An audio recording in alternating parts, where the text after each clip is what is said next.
Capítulo 5 do preparo e julgamento dos feitos. Artigo 59.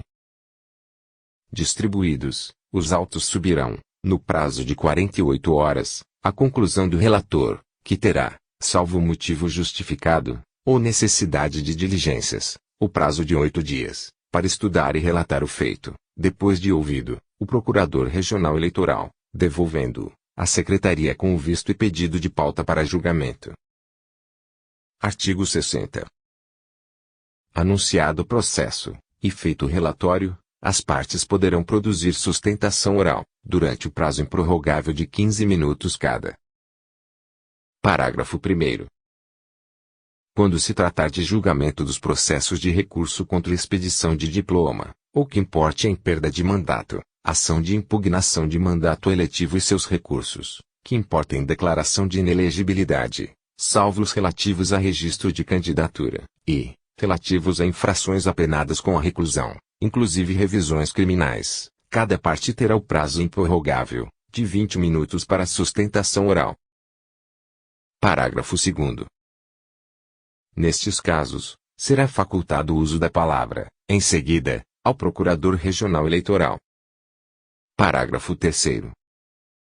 Quando a parte for representada por mais de um advogado, o tempo será dividido igualmente entre eles, salvo se acordarem de outro modo, em requerimento apresentado ao relator, 48 horas antes da data designada para o julgamento.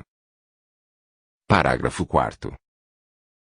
Quando houver mais de um recorrente, falará cada qual na ordem de interposição dos recursos, mesmo que figurem também como recorridos. Parágrafo 5º. Não é admitida sustentação oral no julgamento de agravos, embargos de declaração, consultas, arguição de suspeição, arguição de impedimento, e conflito de competência. Parágrafo 6º. O presidente do tribunal advertirá o orador, quando restarem 2 minutos para o encerramento dos prazos previstos neste artigo. Artigo 61. No curso da sustentação oral, não serão permitidos a partes, salvo se o consentir o orador. Artigo 62. Prestados pelo relator os esclarecimentos solicitados pelos outros juízes, anunciará o presidente a votação, na qual serão observadas as seguintes normas. Inciso 1. Não serão permitidas interferências no curso do julgamento. Inciso 2. Não poderá o juiz falar, sem prévia concessão da palavra pelo presidente. Inciso 3. Se algum juiz pedir a palavra, em observância da ordem processual, ser-lhe-á permitido falar antes de chegar a sua vez. Inciso 4. Falará também antes dos demais, embora depois do relator, o juiz que houver pedido adiamento do julgamento do feito na sessão anterior. Inciso 5. Ninguém poderá partear o votante, senão depois de solicitar-lhe, e dele obtiver permissão para fazê-lo. Inciso 6. Nenhum juiz usará da palavra mais de 2 vezes sobre cada matéria, salvo se for para pedir algum esclarecimento. Artigo 63. Encerrada a discussão, o presidente tomará os votos, a partir do relator, seguindo-se a este o revisor, se houver, o vice-presidente, o juiz federal, e os demais membros, observando-se, quanto a estes, a ordem decrescente de antiguidade. Parágrafo 1º. O juiz, que não houver assistido ao relatório e aos debates, ficará dispensado de votar, salvo quando se der por esclarecido. Parágrafo 2º. Uma vez iniciado o julgamento, deverá encerrar-se na mesma sessão, salvo nos casos de pedido de vista, ou ocorrência de fatos que tornem necessária a sua suspensão. Artigo 64. Havendo pedido de vista por qualquer dos juízes, o julgamento ficará adiado para a sessão seguinte, independentemente de inclusão na pauta, votando, em primeiro lugar, o juiz que houver feito o pedido. Parágrafo 1º. O pedido de vista suspenderá o julgamento do processo, facultada a antecipação de votos, pelos juízes que se seguirem aquele que pediu vista dos autos. Parágrafo 2º. reiniciado o julgamento, serão computados os votos já proferidos pelos juízes, ainda que não compareçam, ou hajam deixado o exercício do cargo. Artigo 65. Sempre que, iniciado o julgamento, for suscitada alguma preliminar por algum juiz, será ela, antes de julgada, discutida pelas partes e pelo Procurador Regional Eleitoral, que poderão usar da palavra, pelo prazo de 10 minutos cada um. Parágrafo 1º. Toda questão, preliminar ou prejudicial, será discutida e julgada, pelos juízes da Corte em primeiro lugar, na ordem de prejudicialidade, não se conhecendo do mérito, se incompatível com a decisão. Parágrafo 1º-A. Tratando-se de questão de ordem pública, cognoscível de ofício, não é necessária a prévia discussão a que se refere o caput, ficando a ampla defesa diferida para a fase recursal, inclusive em sede de embargos de declaração, no julgamento dos quais caberá ao tribunal analisar os argumentos trazidos pela parte prejudicada, e pelo Ministério Público. Parágrafo 2º. Versando a preliminar sobre irregularidade sanável, o tribunal converterá o julgamento em diligência, podendo o relator, quando necessário, ordenar a remessa dos autos ao juiz de primeira instância, para os devidos fins. Parágrafo 3º. Rejeitada a preliminar, ou a questão considerada prejudicial, julgar-se-á o mérito, não podendo se eximirem de votar os juízes vencidos na preliminar. Artigo 66. Os juízes não poderão modificar seus votos, depois de proclamado o resultado do julgamento, salvo em se tratando de erro material. Parágrafo 1º.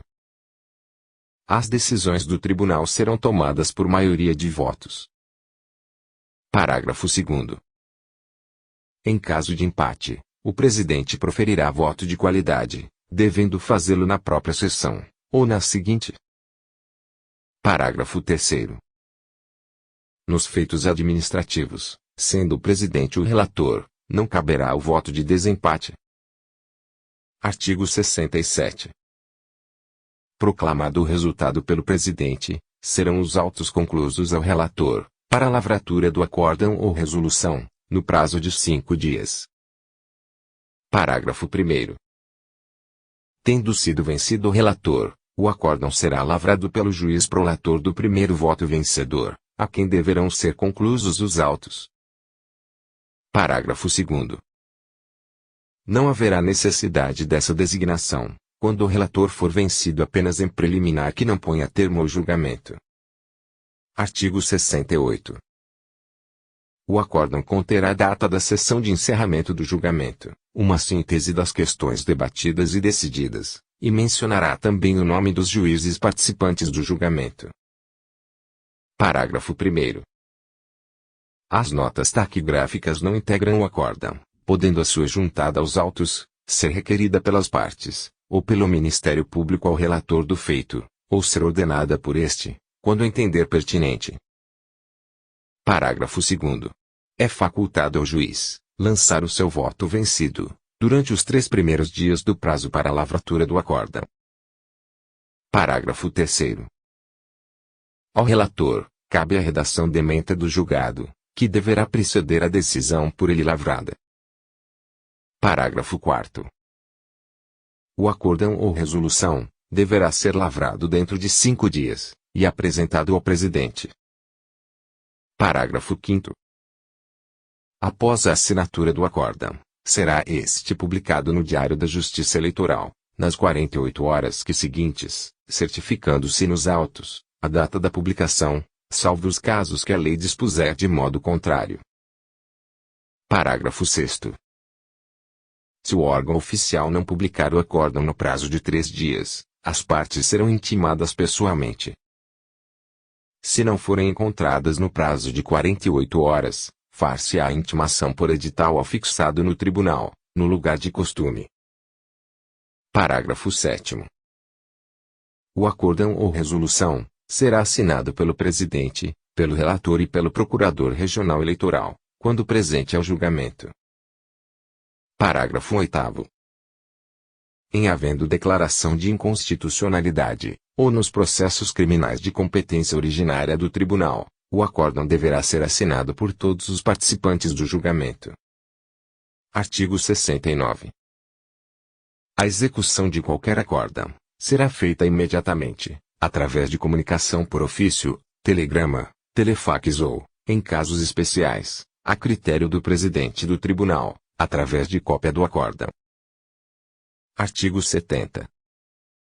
Versando a decisão sobre matéria administrativa, excetuando-se recursos, as resoluções serão lavradas na secretaria, e conferidas pelo relator,